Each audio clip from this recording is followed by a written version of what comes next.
Hello to the moon! Hello! How are we feeling? Excellent. My name is Isaac. I work for a company called Lost in Cult. We are sponsors of the indie area over there. Thank you very much. We make lots of books, vinyls, and lots of things related to video games. We're all about physical media, so if you're interested in that, you can look at us over there. That's enough of that. Now for the reason you're all really here.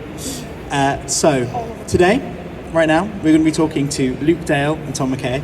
I'm sure they don't need any introduction, but just in case you're not sure about who they might be, I'm seeing a lot of wreaths, I'm seeing a lot of swords, I'm seing a lot of armour, maybe some bunnies. I think you all might know who they are. You want to sit just here? in case. Oh, you sure? The new DLC released yesterday. Has anyone had a chance to play it yet? No! So none of you have slept. Great. I need you to stay with me for this, okay? Yes, so they are the stars of Kingdom Come Deliverance and Kingdom Come Deliverance 2. They have approached 2 scripts with a combined words of I think it's 3 million, so there's a lot up in their heads there. Today we're going to be talking about their journey through those games, a little bit about Mocap and how as actors they have approached that. So without further ado, let's introduce Luke Dale and Tom McKay to the stage. Yay!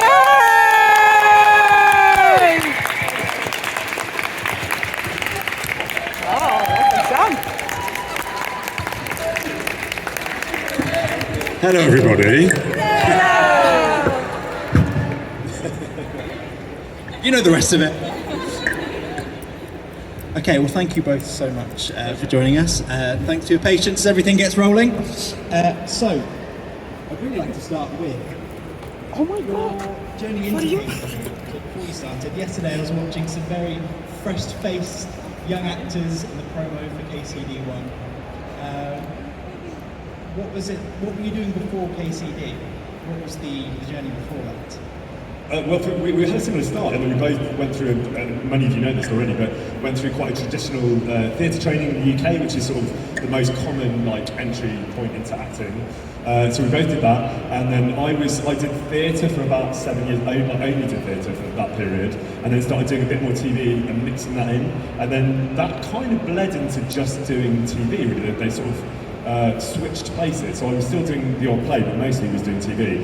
And then about 7 or 8 years ago, the audition for KCD came through, and then the sort of springboard into the world of gaming presented itself. So that was my journey. Yeah, I had been training at drama school for 3 or 4 years. I first did a musical theatre course for 6 months at the Oxford School of Drama. Anyone from Oxford? Yes! Yes! So I used to get on a bus in the morning, and we would travel right out into the very countryside of Oxford, and I would dance around in tights, singing show tunes. Woo! Yeah, so if anyone wonders why I'm singing all the time, that's probably had something to do with it. So yeah, did that for 6 months, then did 3 years at Guildhall in London. Tom and I often joke that my drama school is better than his, and vice versa. That joke will never end. But yeah, so I trained there, and then I pretty much got KCD about, it was something like 8 months after I'd left school, drama school. I'd done 1 TV job by that point and hadn't worked since. And I was like, oh dear, this is bad. I'm never gonna work again. And then yeah, I got KCD, got flown out, auditions, and that was that. The dance prep in the tights. Who knew that would actually maybe come into play? Oh yeah, I mean there's a lot of hands in that, there's a lot of musical theatre in hands, isn't there? So I come from a drama school background myself as well. For my training, which was similar to both of you, not really any talk about video games or Mocap or anything like that. Very much Shakespeare, maybe being a tree for a while. So how did you find that? How did you bridge that gap, so to say, between theatre acting and film acting, and then putting that into motion capture? They don't prepare you very well in so many ways for the industry at drama school. What they essentially do, and Tom might be able to back me up here, is they go, you're all going to be doing Hamlet at the RSC and the National Theatre. And that's about it. And that's what they prepare you for. Like, they don't tell you how to deal with a career that might not go as smoothly as that, and they don't tell you how to deal with all varying different types of acting you might do. So we weren't prepared for video games at all. I don't think drama schools, maybe they do now.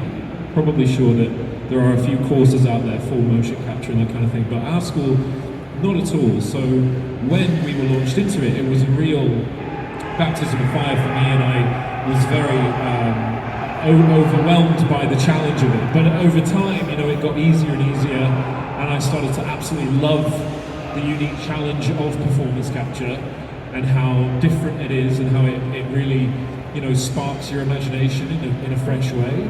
So, yeah.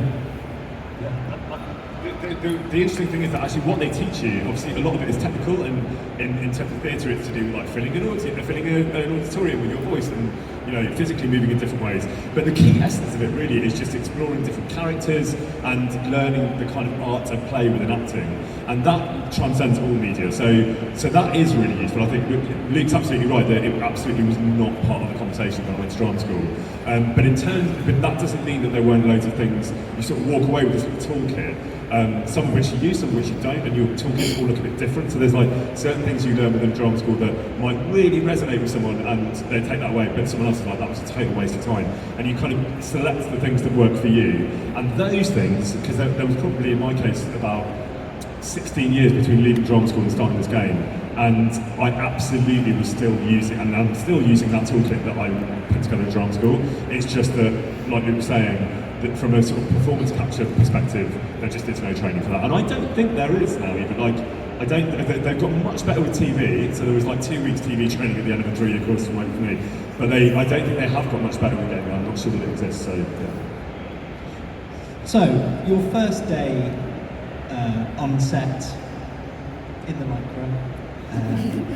We've all seen the fantastic videos of the behind the scenes, and it looks like such a laugh to perform in that. But could you talk us through maybe the setup you have to do in order to start your motion capture session? So it changes between the two games. So on the first game, we used to sit around a table and do almost like a mini rehearsal where everybody that was in the scenes for that day, we would all sit around and talk about those scenes for about an hour, sometimes more than an hour, and then we would go and put our suits on, and then we would get onto the performance capture stage and start shooting scenes. The problem with that is that by the time you've that big gap in the middle, you sort of forget pieces of information. It's not really like live in your head. So what we realised that a better use of time was to get into the suits first thing, and then we would be having conversations mostly with Pepe, the director, and various other people while you were getting suited up individually, and then we sort of come together. You do a thing called a calibration that you probably all know, where you literally move around in the space and make various shapes and faces and all sorts of stuff. It's utterly ridiculous, but super fun. And then we sort of get into the meat of the scenes, so that when you then shot those scenes, you'd literally just be talking about it, making those decisions. And that was a much more economical way of doing it, because the old way just wasted more time, because you an hour later when you have the suit on, you'd be like, what did we decide again about this? And everyone had forgotten. So that's the sort of the general day is like get suited up, do the calibration, and then get into the nuts and bolts of the creative stuff. He nailed it. So you mentioned that the director. Does it work the same as it may do in theatre or film, where there is one person directing a scene, or is it a little bit more open? No, it does not. They have one person who owns that particular motion capture scene that you're doing on that particular day. It's their job to oversee it. They kind of, I guess it's like, I don't know if there's an equivalent in film and television, really, but that person's been assigned that scene, and they will see it through the beginning of its life right to the end. And you'll also have the person that wrote that scene in the room too, who will have thoughts on that particular day. You'll have the person that's directing the entire motion capture segment throughout its life. You'll have Dan Vavra, who is the creative director of the company. You'll have what I'm basically saying is there are so many different roles, and they all work together, and they all have opinions on what is going on, because someone will see something that is to do with a certain element of the animation, and someone else will not know anything about that, and they'll just be like more of like a writer, and they'll have to then talk to each other in the room and go, no, we can't do it like that, because if you do it like that, that's not going to work. And so it's just far more complex because of the after process that's about to come, which is the actual animation of what we're doing in the room. So it's like, that can be really overwhelming at first. And I remember there were people, after me and Tom had done this for quite a while, so we got used to the language and taking notes from multiple people and then distilling it into an actionable thing I can use and change to make it better. But like actors would come in, you know, after we'd been doing this for years, and they'd get like 5 notes at once, and they'd look, you know, they'd look at Tom and I, and we'd be like, it's okay. It's okay, like don't worry, don't be overwhelmed, because actually you really, if you're feeling overwhelmed, you just really need to take one good note from one person, because you can't play all of that in your head while you're also trying to just be honest with someone. So it can be really tricky that when you've got so many different voices in a room, but yeah, it's still fun. Anything to One thing that was really useful in that was the language barrier. So often those conversations that they would happen between themselves would happen in Czech. So obviously I don't speak Czech, Luke doesn't speak Czech, and so that was actually quite helpful, because often if you're party to all of those conversations and you understand the sort of roots of those conversations and where they've got to, that can be more confusing as the actor. What's actually more helpful is if they go, we've all had a chat and we've decided you need to speak faster, and you're like, good, I can do that. So actually that was quite liberating. I found that like they would have, in some cases, quite long conversations, like Luke was saying, with like various different departments being involved, but then they would come to us and be like, this is the decision. And I found that really helpful actually, in terms of you know, it not getting confusing in the way that Luke was describing it. It sounds possibly more technical in different ways than possibly theatre or film. How did you combat that challenge of taking some technical notes about maybe positioning or whatever, but also acting notes? And also, what was the experience like of the Warhorse team in terms of directing actors? Have they had much experience at all? I think they are really good directors, but they are unusual in their sort of approach, I think, in that all of us were sort of learning together and learning the language of each other, but also learning the kind of, you know, for us it was our first performance capture experience, and we were learning that.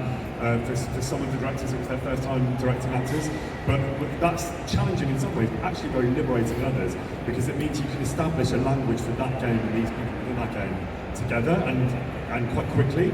And the only thing that would make that not work is if there wasn't a sort of singular vision at the heart of it. Like, if at the heart of that people didn't really know what they wanted or where they were going, that actually wouldn't work at all, and it would all fall apart. But Dan Barber, who created the game and the sort of core team around him at Warhorse, absolutely always knew what they wanted. They were incredibly clear in their direction and like what they wanted it to be and who they wanted these people to become. And so from that team perspective, then it makes your job a lot easier, because you're like, okay, we might all need to work out a language of how we communicate with each other, literally and figuratively, but you know exactly what you want, and you won't stop until you get it, which they're absolutely right to, and so we will just keep going. And quite quickly we all established a shorthand where it's like, okay, I know who you want this to be, I generally know what you want the shape of the scenes to be, I understand the like humour, which I think you all know and share, like there's a very distinct, quite Czech, but very Warhorse-esque humour to this game and these characters, which is like super funny, super silly, super playful, and like we all kind of keyed into that frequency quite quickly, and then that means it's much easier to make it work. So yeah, it was kind of both things at once, but kind of successful for it. You know? Yeah, and I actually don't think it's any more technical than any other form of acting, you know, say stage, TV, whatever, because in TV, you know, you have to hit a mark and you have to know where the camera is in conjunction to you. But with the only technical nature of motion capture is that there is an added complication of being with the balls and the headset. And yeah, sometimes if you're colliding with other actors, those balls might get like transferred to other people and like on the floor, and then you know you look on the screen and you're like become like this weird gangly creature. You're like, who's that? So yeah, you have to be careful of that and mindful of that. But that was often just down to applying more Velcro, to be honest. I love it. Not fixing with duct tape. just more of a that was needed. How do you approach the physicality of motion capture? Is it fairly naturalistic, so to say, or there are some parts that are exaggerated, especially in maybe some combat scenes or where you are falling over or somebody's being hit or somebody's being punched? Is there a difference in how you physicalize that? We talk about this a lot. It's actually I can understand why people would think that you might want to overdo something or make it cleaner or clearer because it's going to be then animated afterwards, but actually it's just not the case. They want you to be as truthful as you possibly can be and as naturalistic as you possibly can be. Otherwise they wouldn't use actors, you know. I think that might be different for if you're playing like inhuman, like you're not human. I think that's a very different ball game that certain actors do very, very well. But we were just asked to be as naturalistic and truthful and honest as we could possibly be with each other, right down to every movement. And sometimes those movements are very hard to replicate for motion capture. If you're wading through a swamp like we did in the opening bit of the game, and for that you will have aids. So they tied a rope around our waist. And they had two guys like holding us back, and then we're pushing forward, and that created an illusion that we were that we had something to work against with friction. So that's quite helpful. But no, like usually you're just playing it honestly. I never heard that before. Yeah, I think that's one of the key sort of guiding points that when I was talking before about Warhorse's clarity of what they wanted to be, and that level of naturalism and truth was something they were always really clear about right from the start. So it was very much an emphasis on that of going, you're walking like a normal person. Yes, you were living 500 years ago, and yes, you know, Henry is living a very different life to the one you're leading, but he's still a living, breathing human who doesn't have superpowers. There's no fantastical beasts in this world, and to that extent, so you were asking about combat, all the combat stuff, and we did the stuff that we could, and then there was stunt people for the stuff we couldn't. Like the absolute emphasis was this is a real person in a real world facing real challenges, and so there's absolutely no need to move anything other than like a real person. And how did you balance that that naturalism or being realistic with, especially I think in the second game, I'm not sure if you did it in the first, but facial capture as well. You know, what was it like having a camera literally here, and also, you know, from what I understand, some little bits of eyebrow makeup here and there. You know, did it take some time to adjust to that, or did it quickly kind of disappear from your periphery? Both of those things. It was really. I mean, in the first instance, it's obviously hilarious and ridiculous that you're getting like mascara painting all over your face first thing in the morning, and then putting on the lycra bodysuit and the doctor and all that. It is obviously really funny as a group of adults making you living this way. But then it's amazing how quickly it disappears. And in terms of the camera, it's sort of the best of everything, because in theatre you're like using your whole body, and in some cases you are sort of magnifying it for an audience if it's a big space. And then in TV, you know, if it's a big wide shot, it's not, you know, you don't have to suddenly start behaving in a kind of extraordinarily different way, but you do have to be aware that the camera's quite far away, and then they will come in slowly and generally like finish on a close-up. So, and that does, you do have to slightly adjust your performance as they come in. With motion capture, or performance capture with head cams, you have the benefit of all of those because you're like shooting it in close-up all the time, and that's really liberating because it means, like all of us in life, I look at all of your faces now and you're pretty focused, and there's like a million different thoughts going on through all of your heads. You're like, some of you are listening, some of you might be thinking about what you have for breakfast and whatever, but like every little tick in your face is telling a story, and that is really precise and nuanced, and that is all of us all the time, whether we're like, you know, hunting for our father's lost sword or just making our breakfast. And I think that's a real tool as an actor, that you can tell a really detailed story with the tiniest nuance of your face in that case, and that was not available to us in the first game. So they had like cameras in the corner of the room, but those were essentially shooting in wide shot all the time, so you weren't able to portray that level of detail. And I found that really liberating, particularly with KCD, the kind of KCD2, the different levels of Henry and the different types of Henry that you can make him into. That was really helpful to be more detailed, whereas obviously KCD one, we didn't have the benefit of that. But you get both things, so it's kind of a real gift as an actor you don't get in other media. Nothing to You mentioned some differences between the first and second game. Did you approach things differently, you know, with a bit more experience and some slightly different, you know, technical setup? Did you approach the two games differently in how you performed? I don't know about the approach, but certainly in terms of the ease, you know, I said before that like getting into the character of Henry is like putting on a favourite set of clothes in terms of, so I knew who he was really well at that point, and we had the benefit of the stories almost eliding in time, so there's no like, it wasn't like anything massive had happened to them in the interim. They were the same people, and we knew who those people were. So in terms of approach, it wasn't so different, but we also had the benefit of like the language of the room, and the personalities and the people, and I guess the benefit of knowing that, you know, all of you had this gorgeous fan base behind us, and that the first game had been received well, and that people understood it and liked it. That definitely kind of filled us with a bit more confidence and the kind of courage perhaps to take risks and do things that we hadn't done in the first game, certainly from Warhorse's perspective in the kind of creation of that game. But in terms of our approach, it was actually surprisingly similar. Like we were in a different studio, but it looked almost identical. So there was something almost like a glitch in time where you were like, I've been in this room with these people, but it was like 4 years ago, and like COVID had happened and all these like significant events. So it was sort of at once like incredibly familiar and very different, if that makes sense. One of the difficulties with working on the game is you often get the scripts very, very late. And this is like a real point of contention for me as an actor, because I believe, and I've never actually really had the luxury of this, unfortunately, other than maybe being in a play. I believe that like you do your best work when the words are like intrinsically just like embedded in you, and I think you need to have a very long time for that. I think like ideally months or at least weeks to have those words like just second nature, so that you are no longer thinking about what you're going to say. And sometimes, you know, we'll get a script the night before, and I always found that really difficult. And it's not Warhorse's fault, it's just that things are being worked out right up until the very moment, which is, you know, it's a credit to them that they're constantly rethinking things. But it was tricky so in terms of like my approach, it was the same on both, but I would, you know, have to decline going to the pub because I'd be like, I have to go home and I have to drill these lines, because it doesn't come very naturally to me to learn lines. I have to drill them like 1,000,000 times before I show up on the day, so that I can just be with the other actor and not worry about, oh God, what's the line? And I didn't always manage it. You know, I could. There are times where you don't get the word out or whatever, and you have to do another take. But that's always the process that like it's the same for everything. You know, for both games, for every scene, is just drill those lines as best as you can.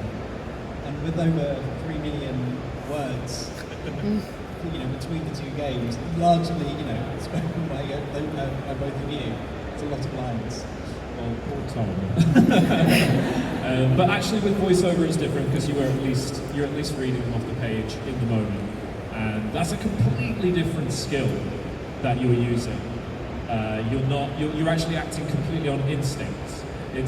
Nothing is prepared, nothing is thought through. You're sitting in the boots of the character, and you're reading it, and you're going, this is how it would be. But with the motion capture, obviously, you've learned those lines, so there's more element of choice there in how your performance is going to be. Well, anyway, what was quite interesting was they used to print the lines out in the first game, so we literally had a stack of papers, and then obviously we realised that was like problematic in all sorts of ways, and also not really necessary. So the idea of trying to like contain a script or even a bit of story is like actually impossible in the world of this story. So we found it was almost like chapters in a book or even a series of books. So you're like, right, we're just doing this chapter, let's focus on that. Let's not even worry about the kind of overarching narrative at this point. It's just this quest. And as Luke was saying, like in the second game, I definitely had a much greater ability to just speed read lines and like sight read them essentially. And we would generally do like a couple of reads in the morning, so like do each line twice and then sort of hone it after that. So maybe like 3 or 4 reads, and then that was it, and you move on. And you would only ever go back to a line if there was like a technical problem with it. I didn't get that. You used to say that you found learning lines for the motion capture it came quite naturally to you, because Henry is reacting to other people a lot of the time. And often it's like Sigismund giving a big speech, and Henry's like, yeah, So that was something that you found quite Well, it was a gift. Yeah, I definitely had an easier job in motion capture because the nature of the story is that he's arriving in places and things are happening to him or around him, and that's informing the choices that he then makes. So I often and also just technically, that's much more like TV. So that was much more like, you've got a script, it's finite, it might be 3 pages or whatever, and that's basically exactly the same as TV. So you get there, the actors, everyone knows what they're saying, and you do it. Whereas voiceover is so much more long form, and particularly in KCD2 where I was doing those 8-hour sessions, it was like, in terms of your focus and what's required of you, mentally and emotionally, that's really different and much more of a marathon than you're ever asked to do in any other medium.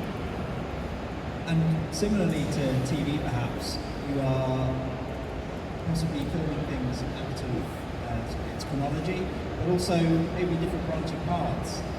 How did you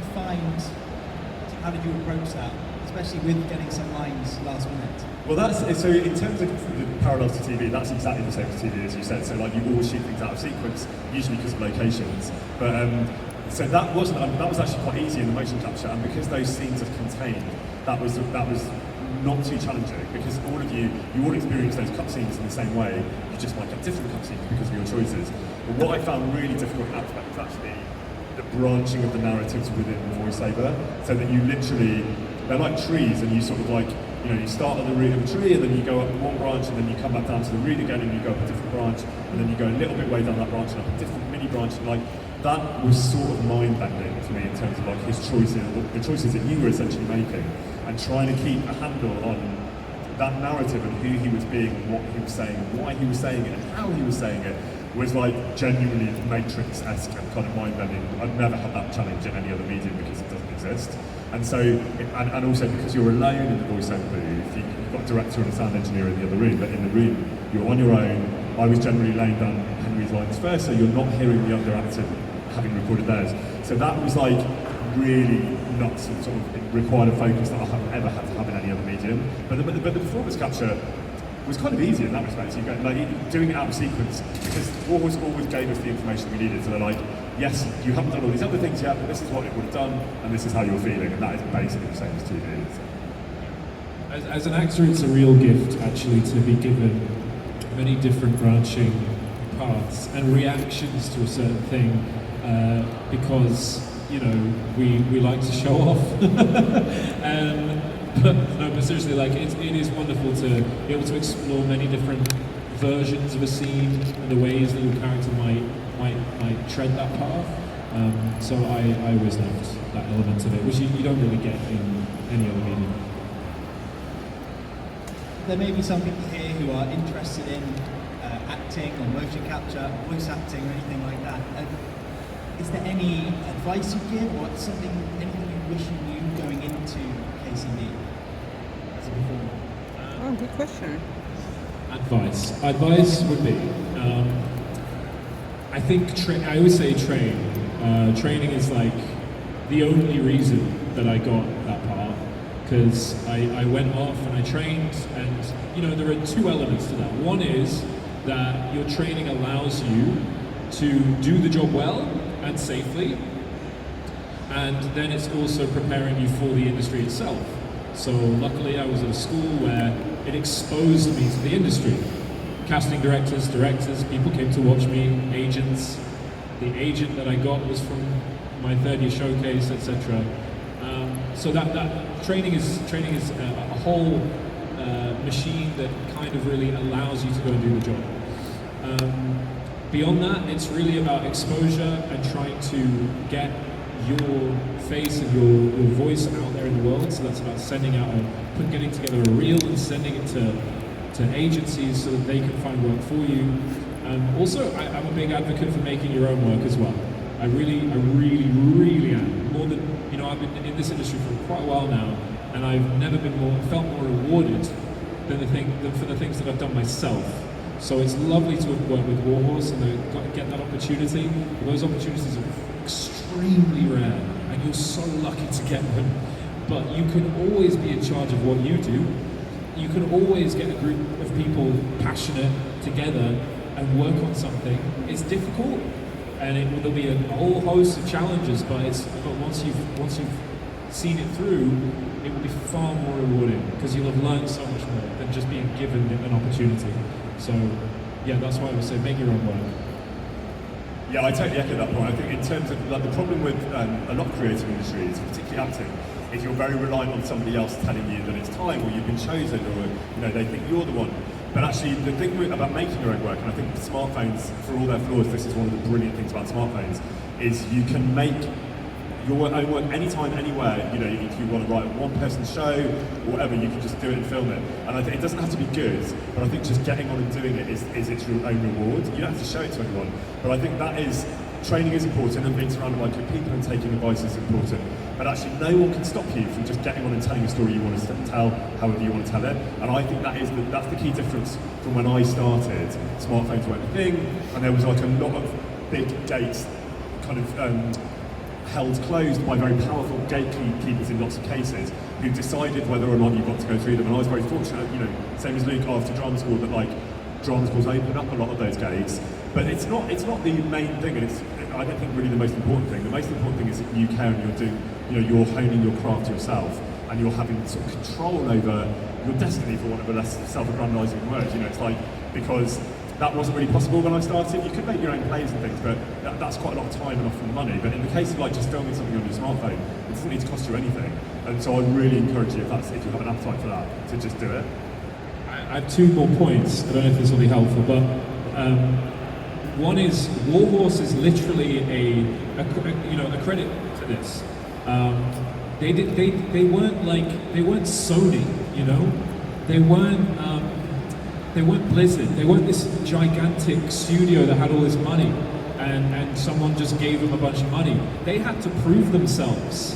They went out and they were like real underdogs, and they had to prove to the world that they had something that they felt against all odds, because the industry told them no one wants a game like this, no one's going to buy this. So they went out and they said, I bet you're wrong. And they did a Kickstarter campaign, and they went out and built they showed people what they were going to do. They made this amazing video. You can go right back, and I think it's 2013 or something like that. You can watch that Kickstarter video, and they demonstrated they were going to obviously publicize it mostly to the Czech Republic, but they showed people, and people believed in them, and they made $1 million from a Kickstarter campaign, and then that wasn't enough to make Kingdom Come 1, but it was enough to prove to the people that were going to invest in them, hey, there's a market, or thousands of people have put up money and shown how passionate they are about a game like this, you might want to listen to it. So something like that is actually possible, And my final point is in terms of making your own work, I made a short film a few years ago with 4 other people, and it was one actor, the director, and the writer. The writer held the boom mic. It was a half an hour long film. I shot and edited it, and we made it. We made it in about 8 months. And that film opened up so many different opportunities and meeting so many different people. It won awards, we went to festivals, and that was it cost literally nothing to do it. Literally nothing. I think I borrowed my mum's car to get us around. Basically, on our credits at the very end of the film, it'll just be us and then our mums. And I'm not kidding. It's all just our mums helping us out with catering and petrol, and it was a wonderful experience with the best time. It cost us nothing. We have this great thing to show to people. If anyone ever wants to know what kind of filmmaker I am, I send them that film. I go, I like making things like that. So make your own. We've gone on a lot about this, but I'm really passionate about it, because although it was wonderful to get a job like playing hands, those jobs are so few. I mean, even now, it's really hard to get work now. And I'm in this huge game, so make your own work. So I'd love to hear some questions from you. So hands immediately up. I love that. Okay. I have following question. What's the name of this movie that you? What's the name of the film? Yeah. It's called Jump. I'll put a Jump. link somewhere online on my Twitter or something. Thank if you you. want to watch it. It's really nice film. Thank you. Right, it's time to test how far I can go with this wireless microphone. Okay, let's start with you. What is your question? Who are you? Andrew, nice to meet you again. So the question would be, you talked about how motion capture is very different from some acting because you have to imagine more things, larger complexity, all that. Did you find that skills that you've learned while working with Workforce and other motion capture projects help you with other stuff? And if yes, how exactly? Yeah, to be honest with you, the core essence of all acting is exactly the same, which, you know, I've said this before, but it's essentially, if it's a two-person scene, it's about two people looking at each other, trying to work out what's going on, and in really fundamental terms, this is very like acting 101, but actually it's really helpful. It's like what you want to get out of the other person. That's what there's a sort of theory of acting that is pretty universally kind of practiced, which is that everybody wants to get something out of something, and that's not as kind of opportunistic as it sounds. It's like you might want to get silence, or you might want to get love, or you know. But every interaction, even if there's two people silently in a room, that transaction is happening, and so that sort of underpins like everything you're doing. So whether it's two people or whether it's, you know, hundreds of people, whatever, that's always going on, and that is the same. And I think like, so it's not so much from a technical perspective as like, you know, the technical kind of skills that you develop, although those are useful. It's more just like being in practice of acting and doing that thing.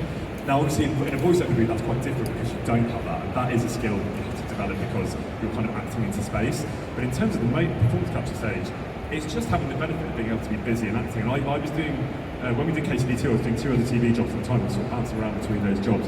And it was almost just like being like an athlete, staying fit, that you like just the action of doing those jobs, whatever medium they were within, kept me much fit and made me a better actor, I think, and obviously playing different characters. So it was more, I suppose, the activity of being busy than specifically what I was busy doing. Yeah, I think confidence, to be honest with you, is what Warhorse have instilled in me over the 10 years I've worked with them, because I'd done other roles, I've been in theatre, I'd done bit parts in television, but I'd never been given like a really important integral role, and with such a fantastic arc to play for such a long time, and it genuinely like opened up things in me that I didn't know were there in terms of my ability to act. Like I didn't know I was capable of certain things and to portray.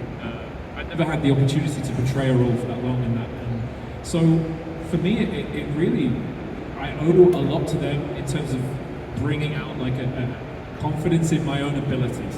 So and that stays with you for everything that you do.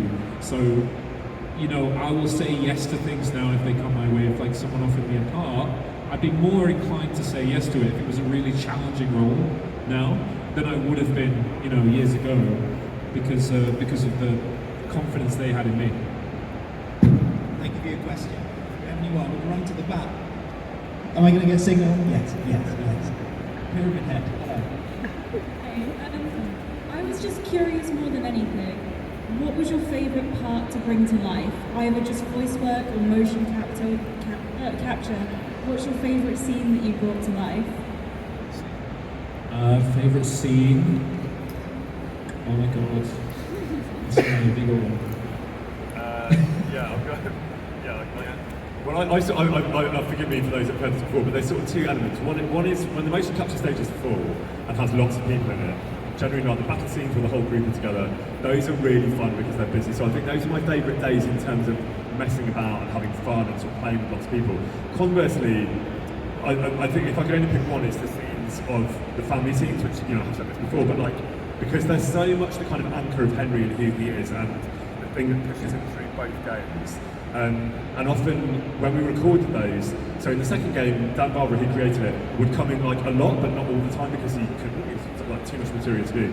He was there for pretty much everything in the first game, including voiceover.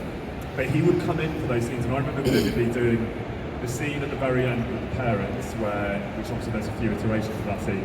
And then in the voiceover booth, the very, very last lines that Henry was going to speak, which I didn't know we were doing that day. Like Dan suddenly appeared, and it was on a Friday afternoon, very fittingly, and he just came in, and I was like, is this like the last? And they were like, yeah, as if I was supposed to know. I was like, I didn't realise that was what we were doing today. Obviously out of sequence, it wasn't the last stuff we recorded. But those were like, because this character in this world came out of lots and lots of heads, but fundamentally his head, There was something very like intimate and quite intense about that, about sort of putting those last pieces of the puzzle of this character's story in place. And so those were like very rewarding because, you know, after this huge experience with lots and lots of people, there was something incredibly sort of focused and, you know, in the case of the family, very emotional about that. It's always a really hard question because there's so many scenes and moments. Definitely always the performance capture is my favourite part of the process. There are two, I'd say, I think we spent an entire day on For Whom the Bell Tolls. That was a very heavy day. And it was a big challenge to do that right. And it was a very, very moving day. And the way that everybody kind of solemnly came together and worked on that and pulled together, it was kind of beautiful. It was just a very moving day, and I'll never forget that. Because it was such a pivotal moment for him as a character, and the fact that they were even giving him that scene said so much about how important he is to the story, and I was like, oh, this is so wonderful, like, it's tragic. And yeah, I'll never forget standing on the platform, and Henry comes in, and he's like, you can't do this! It was just so emotional. Yes. And then the other is that's more light-hearted is definitely being a Trotsky gay and getting shit pulled all over. That was very fun. And screaming at the top of my lungs like a little brat was very, very fun. And we did that many times. So yeah, that was great. Big question. I'll take one over this side. Time for a few more, I think. Okay, I'll come to you. Hello. Hi, so you mentioned about the toolbox that comes with drama school and kind of working with that. What would you, and you've mentioned the performance capture and the kind of long stare that is the voiceover booth.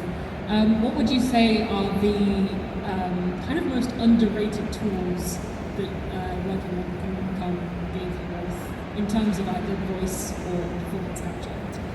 I'm not sure if I have tool sounds almost like you've got a belt and like you pick this thing and it's like, yes, that's my acting tool for the day. And I don't know if I have that. It's more my training over time as I was training.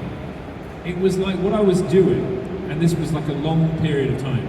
I turned up to drama school with a bunch of tricks of like showing people what I could do, like look how good of an actor I am. And actually that's all bollocks. So you come up with these tricks, and actually what I had to peel off a lot of like shells, if that makes sense. It sounds so wanky, but it's not, because I really like is the key with acting is just be yourself. And yes, you'll have elements of a character to you, like an accent or a way of moving that's different from how you would. But actually, you really are just being yourself, and that's harder than you can possibly imagine to do with someone maybe you haven't really worked with before. And really what drama school is trying to get you to do is to do that quickly with someone you've never met, and be trusting and open, and that's the tool. Like that's what I carry with me now. Like and I try and do that with every part of my life, but I get on stage or I get on a motion capture stage, and I'm just there, just being myself and opening up and allowing someone to affect me, and yeah, being open to anything. I think to your question about what the tools that KCD gave us, I think in my case, I felt like it was kind of three things. I would say stamina, focus, and range. So like stamina, because of the voiceover thing, we were saying we're never going to sit for 8 hours with no one talking back to you playing a 2 or 3 or 4-way scene. So that stamina, vocally, physically and mentally, and emotionally, was very different to anything. Even if 3 hours of Shakespeare on stage or whatever, it's still different. Focus in terms of exactly the same thing, trying to keep your focus in that environment. And range in terms of range within the character, because I've been lucky to play lots and lots of different characters with them, like very different people, but not different versions of those people. So you can, something like Hamlet or Macbeth or whatever, those parts are timeless and different people can play them because they're so flexible and they have such humanity. But ultimately, when you're in the rehearsal room, you're in the production you're in, and you make the choices you make, and your Hamlet won't flex that much within the run of that production. But with Henry, obviously, it flexes according to the choices all of you make, and so that doesn't exist in any other medium. So that kind of range within the character, it is something you're sort of never asked to do, and that was a very KCD2 specific skill for me that I hadn't got somewhere else. I don't know if I'll ever use it anywhere else, I hope I do, but it's that was a really unexpected thing to go in my toolbox. Thank you for your question. Do you have a question? I would just like to know, from my previous college days, where I did brief drama, not anything like you guys, I had to do a scene where I was crying like a baby, and it was an immense struggle to do because we would constantly be laughing. Was there ever a scene where you just couldn't make it through at some stage where you were just like, this is ridiculous, I can't stop laughing, I'll never be able to do this? Most scenes, I would say. In terms of, lots of grown people dressed head to toe like her, as I said, it's sort of always funny, and there were loads of things. You've all seen the sort of BTS footage of how we were executing certain things. But that in a way was because you're in like one room for extended periods with the same people, that could get quite boring and tense and but it was never those things, partly because everyone was so lovely and Warhorse were very supportive, but also because there was always that underlying element of comedy. So yeah, like most cut scenes that you have seen would at some point have ended with everyone in that scene laughing. Yes, definitely. As Tom says, like, it can, when you've been at it for hours and hours, it's always like a period at the end of the day, isn't there? Where you're like, oh, it's that time of day, I'm losing it, and you start to go a bit too lally, and that's the point where, yes, one of the tools is focus, and that is, that's like, part of the marathon of doing a job like this, where thankfully, you've got a little thing in your head going, no, come on now. And that's like, that comes over time.